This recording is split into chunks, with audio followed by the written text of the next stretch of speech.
मित्रों, वैदिक ज्योतिष केंद्र में आपका स्वागत है। आज मैं ज्योतिष का एक बहुत दिव्य सूत्र और महत्वपूर्ण सूत्र उस पर चर्चा करेंगे। इसके बिना आप ज्योतिष समझ ही नहीं सकते, यानी कि ज्योतिष फलित ज्योतिष जो होता है वो आप जान ही नहीं सकते, क्योंकि इसको आप बेसिक मान सकते हो, ठीक है, फाउंडेशन मान सकते हो, कुछ भी आप यानी टोटल ज्योतिष आप मान सकते हो। ये बल जो निकालना जान जाता है वो उसको फलित ज्योतिष पूरा आ जाता है। महत्वपूर्ण विषय है, तो बिना वीडियो स्किप करके देखेंगे। बिना स्किप करके जब देखेंगे तो क्या होगा, तरीका, ट्रिक, लॉजिक आपके पूरा समझ में आने वाला है। तो चलिए वीडियो स्टार्ट करते हैं। आज का जो हमारा विषय है, यहाँ आप देखिए, खडबल। खडबल क्या होता है? ग्रहों का जो प्राकृतिक बल होता है कैसे निकालें, कौन सा ग्रह कितना बलवान है और किस प्रकार का बल दे रहा है, यानी कितना बल होता है ग्रहों के पास, उनको कैसे हम जानें, कौन कौन से बल हमें निकालना चाहिए। ज्योतिष में कहा गया है, शास्त्र वैदिक ज्योतिष में कहा गया है, ग्रहों के पास टोटल 6 प्रकार के बल होते हैं। तुम्हारे कुंडली में ग्रह कौन सा बल दे रहा है, 1 बल दे रहा है, 2 बल दे रहा है, 3 बल, कि 6 बल, टोटल में से 6 के 6 बल दे रहा है। जो ज़्यादा बलवान होगा वो ग्रह उतना ही प्रभावशाली होगा। पहला बल जो बताया गया है वो कौन सा बल है? दिग्बल। पहला बल कौन सा है? दिग्बल। दिग्बल क्या होता है? दिग्बल क्या होता है, हम जब ग्रहों को जन्म कुंडली के अंदर परीक्षण करते हैं तो हमें दिग्बल निकालना बहुत जरूरी है। अब दिग्बलता का शाब्दिक अर्थ हो गया दिशा बल, ठीक है, दिशा बल। दिशा बल यानी दिशा बल, ग्रहों का दिशा निर्धारित, जो जिस ग्रह के लिए जो दिशा निर्धारित किया गया है उन भावों में अगर वो विराजमान है तो आपका दिशा बल संपूर्ण तैयार है, 100% लाभ आपको देगा। उदाहरण तौर पे मैं आपको साथ साथ समझाता चलता हूं कि जैसे दिग्बल में जो दिशा बल हमने निकाला वो लग्न भाव को कौन सा दिशा माना जाता है? पूर्व दिशा माना जाता है, ठीक है। लग्न को क्या माना जाता है? पूर्व दिशा। चतुर्थ भाव को उत्तर दिशा माना जाता है। सप्तम भाव को पश्चिम दिशा माना जाता है। दसम भाव को दक्षिण दिशा माना जाता है, ठीक है। शेष जो कोने के भाव हैं वो ईशान अग्नेय यानी कि उत्तर पूर्व दिशा, ठीक है। इस प्रकार के कोने जो ईशान अग्नेय वायव्य नैऋत्य, इस प्रकार से जो 8 दिशाएं टोटल बनती हैं महाराज, ठीक है। 8 दिशाओं में ग्रहों का अपना अपना चेष्टा बल दिया गया है, मतलब बल निकालने का तरीका दिया गया है, जिसी को कहते हैं दिशा बल। अब मैं आपको एक तरीका समझा भी देता हूं। जैसे लग्न में बुध और गुरु अगर बैठे हों, किसी के बुध ग्रह यहां विराजमान हो और गुरु अगर बैठे हो, राशि कोई भी हो कोई दिक्कत नहीं है, तो यहां इन दोनों को एक बल मिल जाता है। वो कौन सा बल है? दिग्बल। दिग्बल इनको प्राप्त हो जाता है, ठीक है। बुध गुरु को लग्न में बैठने से दिग्बल प्राप्त हो जाता है। चौथे भाव में कौन से ग्रह को दिग्बल प्राप्त होता है? चंद्रमा और शुक्र ग्रह को। चंद्रमा और शुक्र ग्रह अगर चौथे भाव में आपके विराजमान है तो इनको दिग्बल यहां प्राप्त हो गया। दसम भाव की बात कर लेते हैं। सूर्य और मंगल को, सूर्य ग्रह और मंगल ग्रह को स्पेशल स्टेटस तौर पे दिग्बल मिलता है, दिशा बल मिलता है, जब वो दसम भाव में होते हैं, ठीक है, दसम भाव में होते हैं, ठीक है। बुध गुरु, चंद्र शुक्र और सूर्य मंगल। सप्तम भाव में किसको मिलता है? शनि। शनि ग्रह को सप्तम भाव में पूर्ण दिग्बली होता है, प्राप्त होता है। तो मित्रों, आपके समझ में ये दिग्बल पहला वाला जो बल है निकालने का तरीका मैंने आपको बता दिया, समझ में आ गया होगा। अब हम बात कर लेते हैं काल बल क्या होता है। काल बल क्या होता है? तो काल बल को हम कैसे समझेंगे? काल का अर्थ होता है समय, ठीक है। किस समय में कौन ग्रह ज्यादा बलवान होते हैं उसको हमें बल निकालने की जरूरत है। मान लिया जाए चंद्रमा हमारा अच्छा है, ठीक है, लेकिन ज्यादा फल कब देगा, वो किस समय में देगा आपको, तो इसको कहते हैं काल बल।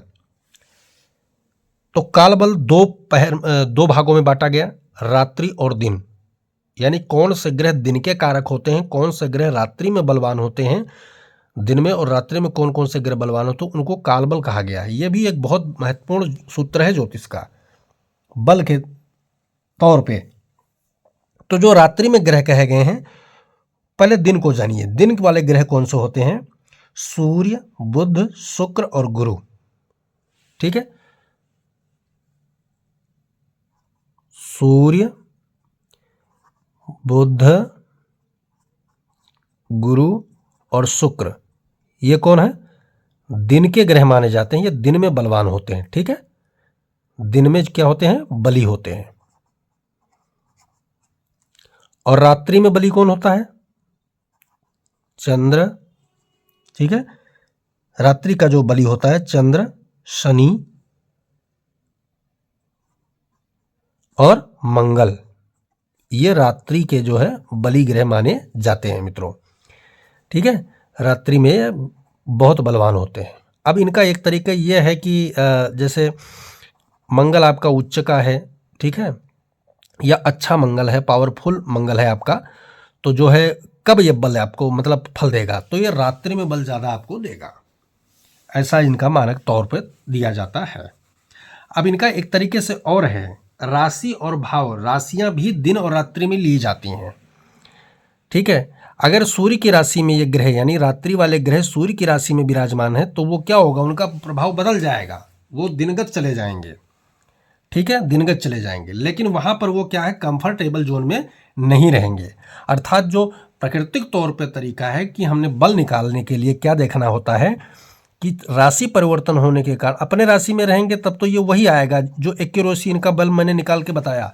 अब राशि परिवर्तन करके चले जाते हैं, यानी दिनगत राशि वाले ग्रह भाव में भाव या राशि में रात्रि वाले ग्रह चले जाएंगे, तो उनका भाव क्या हो जाएगा, सम हो जाएगा, या उल्टा भी हो सकता है।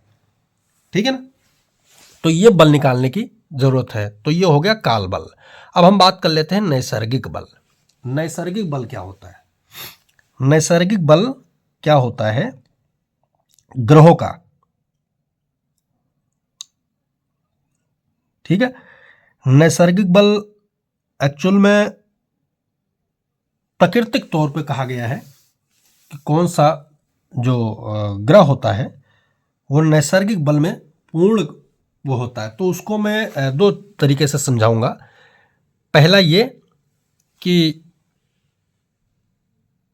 कोई योग बल बना रहे हैं, जैसे शुभ योग की बात, युति योग, जैसे कि सूर्य बुध एक साथ बैठ गए, सूर्य बुध एक साथ बैठ गए, तो ये कौन सा योग हुआ, बुध आदित्य, ये नैसर्गिक बल पहला हो गया। ठीक है, ये नैसर्गिक बल यानी कि प्रकृति के तरफ से, भाग्य की तरफ से, किस्मत के मान बने सहयोग की तरफ से एक राजयोग तुम्हें प्राप्त हुआ, तो ये भी नैसर्गिक बल में आ गया। दूसरा नैसर्गिक बल क्या होता है ज्योतिष में कि कोई ग्रह जिस भाव में कंफर्टेबल जोन में है, ठीक है, जो ग्रह कंफर्टेबल जोन में है वो वहां पर विद्यमान हो, वो वहां पर कंफर्टेबल जोन में विराजमान हो, तब हमें यह दिखाना होता है कि उनका जो पक्षीय यानी कि कहां से है, पक्षीय बल निकालना जरूरी होता है। तो पक्षीय बल हमें राशिगत निकालना है। कैसे कि जैसे सूर्य की बात माने, सूर्य की उच्च राशि क्या है, मेष, और नीच राशि क्या है, तुला। ठीक है, तो तुला से वहां पर जब चलेंगे तो क्या होगा, नीच से अभी अभी निकला है, ये ध्यान से देख लेंगे तभी समझ में आएगा। नीच से अभी अभी ये ग्रह निकला है, किसके तरफ जा रहा है, उच्च की तरफ जा रहा है। तो जो मध्य अवस्था होगा वहां इसको बल मिलेगा, क्योंकि अभी नीच से निकला है तो कमजोर ही है ना, वहां इसको बल मिलेगा। तो हम गिनेंगे राशि, तो जैसे ये तुला राशि है तो यहाँ 1 2 3 4, जब मकर राशि में सूर्य पहुंचेगा वहां से बली होता है, और कहां तक बली होता है, 1 2 3 मिथुन राशि तक वो बली रहता है, क्योंकि पाछे फिर यो क्या है, नीचत्व की तरफ जाने लगता है। ऐसे ग्रह जो होते हैं अपने राशि से मध्य अवस्था में पहुंचकर बलवान होते हैं। तो सभी ग्रहों का हम कालदंड निकाल कर आपको बता देते हैं, उसी अनुसार ये नैसर्गिक बल भी होता है। हमने एक सूर्य का उदाहरण लेकर आपको समझा दिया, चंद्रमा का सेम उदाहरण है। ऐसे ही आप ग्रहों को नैसर्गिक बल निकालने का तरीका आप जान सकते हैं। 2 प्रकार का तरीका हमने नैसर्गिक बल निकालने के लिए आपको बताया कि जो सूर्य आपका मकर से लेकर के और मिथुन के बीच में अगर बैठा हुआ किन्हीं राशियों में, जैसे मकर में हो, कुंभ में हो, मीन में हो, मेष में हो, वृषभ में हो, मिथुन में हो, तो ये क्या होगा, नैसर्गिक बल पाकर बहुत बलवान होगा। लेकिन जैसे ही वो कर्क, सिंह, कन्या, तुला, वृश्चिक, धनु, इसमें क्या होगा कि ये कमजोर की स्थिति में होता है, क्योंकि नीच के ज्यादा करीब में होता है मित्रों। तो आपके ये बल भी समझ में आ गया होगा, नैसर्गिक बल। अब मैं अगला बात करता हूं चेष्टा बल। चेष्टा बल क्या होता है? यह भी एक महत्वपूर्ण बल है जो ग्रह का अपना तरीका निर्धारित करते हैं। चेष्टा बल, चेष्टा बल में यह बताया गया है कि किसी ग्रह का, जैसे कोई योग कारक ग्रह हो, योग कारक कोई ग्रह हो, मान लीजिए हम समझा रहे हैं, इस कुंडली में योग कारक ग्रह कितने हैं? एक तो मंगल है, लग्नेश हो गया ना, दूसरा क्या है, चंद्रमा है, तीसरा कौन है, सूर्य है, और चौथा ग्रह कौन है, गुरु है, और पांचवा ग्रह कौन है, शनि है। लेकिन प्रमुख जो योग कारक है वो 2 ग्रह बनते, कौन, जिनकी एक ही राशि है और वो भी केंद्र त्रिकोण में बैठे, सूर्य और चंद्रमा।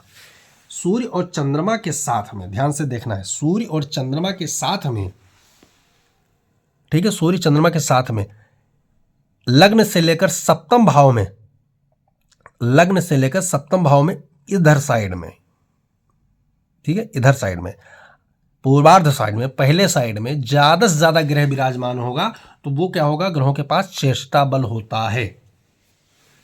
चेष्टा बल होता है, यानी दोनों में से एक ग्रह भी यहां पर होना चाहिए। मान लें 9 ग्रह होते हैं और लग्न से गिनेंगे तो यहाँ 7, बस बाकी सारे 9 के 9 ग्रह यहाँ विराजमान है, या 5 ग्रह विराजमान है, जितने भी विराजमान है, और उनमें से जो कारक वो भी अगर विराजमान है, तो चेष्टा बल में आप चले जाओगे। कुछ लोग को आप सूत्र ये भी सुनोगे कि चेष्टा बल में केवल इधर भाग को ले लेते हैं, कारक को नहीं जोड़ते। तो कारक को हम नहीं जोड़ेंगे तो उनका बल घट जाता है, क्योंकि 2 ही ग्रह विराजमान हो तो चेष्टा बल कहाँ आएगा। तो चेष्टा बल लेने के लिए हमें क्या होगा, सूर्य चंद्रमा की स्थिति को साथ में रखना होगा, क्योंकि सूर्य चंद्रमा का जो भाग बलवान होता है वो यही भाग होता है, यहाँ सूर्य चंद्रमा बलवान नहीं माना जाते, ठीक है। तो ये चेष्टा बल हो गया, आपके समझ में आ गया होगा। अब हम बात कर लेते हैं दृग बल। दृग बल क्या होता है? शुभ ग्रहों की दृष्टि में होना, ठीक है, शुभ ग्रहों की दृष्टि में होना। अब शुभ ग्रहों की दृष्टि में कैसे होंगे? मान लिया जाए हमारा कोई ग्रह है, वो केंद्र त्रिकोण में बैठे हुए पड़ रही राशियों के स्वामी हो, ठीक है। एक तो वो सुबत में कोई भी, चाहे मंगल ही, मंगल वैसे तो नैसर्गिक क्रूर ग्रह में आता है, लेकिन अगर केंद्रस्थ मंगल है, त्रिकोणस्थ मंगल है, तो वो अगर दृष्टि डालेगा तो सुबत प्रभाव डालेगा, ठीक है। लेकिन ज्योतिष सूत्र के अनुसार शुभ ग्रह की बात करता है तो कौन कौन से आते हैं? शुक्र आता है, गुरु आता है, चंद्रमा आता है और बुध आता है, ठीक है। ये 4 ग्रहों की दृष्टि अगर जिस ग्रह पर पड़ती है तो वो दृक बली माना जाता है, ठीक है। तो ये हो गया बल हमारा दृक बली, समझ में आ गया होगा। अगला जो बल हमारा है और जो लास्ट बल है वो है स्थान बल। स्थान बल, स्थान बल के बारे में लगभग सभी को पता होगा, चाहे छोटे मोटे ज्योतिषी हों उनको भी पता होता है, लेकिन अन्य बलों को निकालने में ना तो उनके पास कहते हैं ना टाइम होता है, ना उनका विचार ही करते हैं, तो इसलिए वो थोड़ा मात खा जाते हैं। इसलिए जो है स्थान बल को ज़्यादा लोग महत्व देते हैं, दृक बल भी दे देते हैं कई बार। स्थान बल है क्या? स्थान बल है क्या वो जानने के लिए हमें क्या है, जो ग्रह हमारा, ध्यान से सुनना, जो ग्रह हमारा उच्च का हो, ठीक है, उच्च का हो, स्वराशि का हो, ठीक है, मित्र राशि का हो, ठीक है, मूल त्रिकोणस्थ हो, मूल त्रिकोणस्थ हो, ठीक है, और अपने नौमांश में हो या अपने दशमांश में हो या अपने देशकराण में हो, ठीक है, अपने नौमांश में बैठा हो या मित्र के नौमांश में हो, ठीक है, या फिर अपने देशकराण या मित्र के देशकराण में हो या अपने दशमांश या मित्र के दशमांश में हो। तो वो ग्रह को क्या होगा, स्थान बली हो जाता है और वो 100% अपना देने के लिए तैयार होता है। तो मित्रों ये रहा खडबल, ग्रहों का खडबल, यानी ज्योतिष में बल निकालने का जो तरीका सूत्र दिया गया है। 6 प्रकार के सूत्र हैं, वो 6 बल होते हैं टोटल। उनमें जो पहला बल हमने समझा दिया दिग्बल, दूसरा काल बल, तीसरा नैसर्गिक बल, चतुर्थ जो आता है चेष्टा बल, पंचम दृग्बल और षष्टम जो आया खडबल, जिसको हम पूरा बोल देते हैं, वो है स्थान बल।